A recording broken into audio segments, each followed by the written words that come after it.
Okay, let's dive right into this. Today, we are going to tackle that feeling. You know the one, that constant, exhausting cycle of anxiety around food. We're going to break down exactly why it happens and, more importantly, map out a clear path to get out of it. And we're going to do it with a totally new perspective. Does this sound at all familiar?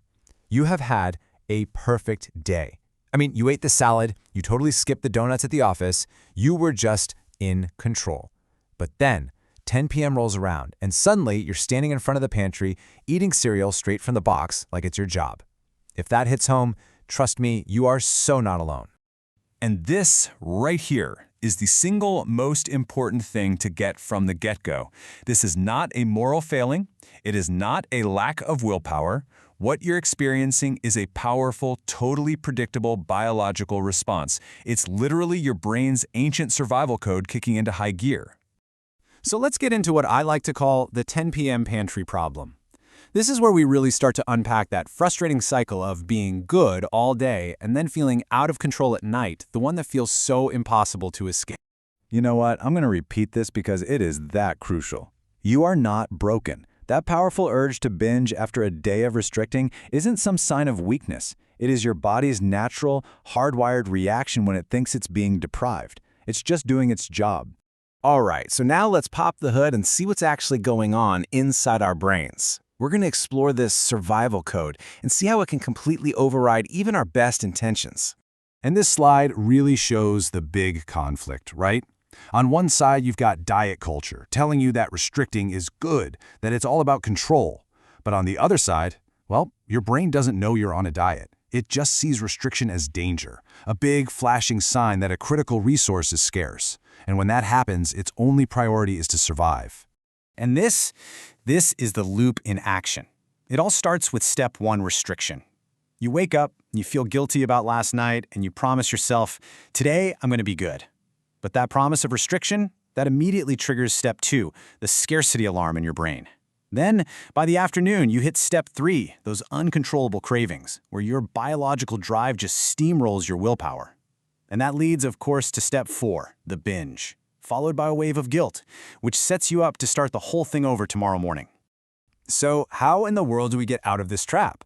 Well, it's not about trying harder or having more willpower. No, it's about systematically dismantling the loop itself.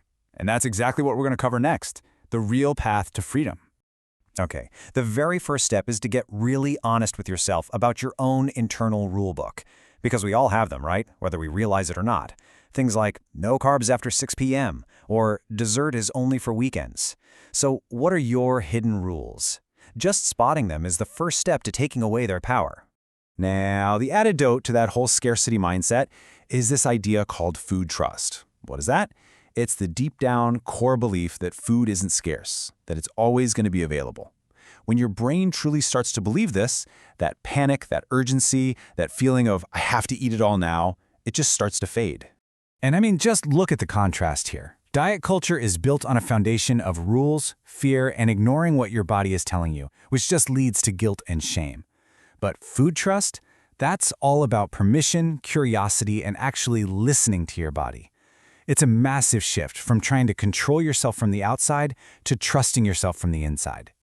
For so long, we're taught that hunger is the enemy, right? It's something to crush or ignore or trick. But what if it's not? What if hunger is actually your body's brilliant, perfectly tuned guidance system? The goal isn't to ignore it, it's to learn how to speak its language. A really practical tool for this is the hunger scale. It's just a simple way to check in with yourself. So instead of eating just because the clock says it's noon, you can ask, where am I on this scale? The sweet spot is eating when you're around a 3, gently hungry, and stopping when you're at about a 5, feeling satisfied and neutral. It really helps you start having a conversation with your body again. Okay, this next part, it can feel a little rebellious. It might even feel a little scary at first. But I promise you, it's probably the most powerful part of this whole process. Learning how to neutralize those so-called bad foods by giving yourself unconditional permission. Psychologists call this the forbidden fruit effect, and it's so real. Think about it. If you tell a toddler they can play with any toy in the entire room except for that one red block, which toy are they going to obsess over? The red one, of course. Our brains work the exact same way with food. The more you tell yourself you can't have something, the more mental real estate it's going to take up. So, how do you actually do this? You stage a little planned rebellion. First, pick one food that's on your forbidden list. Then, you make a plan to eat it. And don't do it in secret. Maybe go out for that ice cream with a friend. While you're eating, just pay attention. How does it taste? How do you feel? And the real key here is repetition. You repeat this experience until that once forbidden, all-powerful food loses its sparkle and just becomes, well, food that actually starts to feel kind of boring. And finally, let's talk about the mindset shift that's going to lock in all this freedom for the long term. It's all about how you handle those inevitable setbacks, what you do in the moments when things don't go perfectly. If and when a binge happens, the absolute worst thing you can possibly do is beat yourself up about it. Guilt is the fuel that keeps this whole anxiety loop spinning. It sends you right back to more restriction.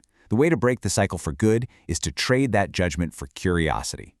So instead of saying, I'm so bad, you get to ask, okay, wait a minute, what was really going on there? Were you exhausted? Were you feeling lonely or super stressed out? Did you maybe restrict too much earlier that day? What did you really need in that moment? So often, the binge isn't really about the food at all. It's just a clue pointing to some other unmet need. And please remember this. Recovery is not a straight line to perfection. The goal is not to just magically never binge again overnight. The real sign of progress is when you start to notice that the binges are happening less often, or that when they do happen, they feel a little less frantic, a little less intense. That right there is a huge win. I really want to leave you with this powerful thought.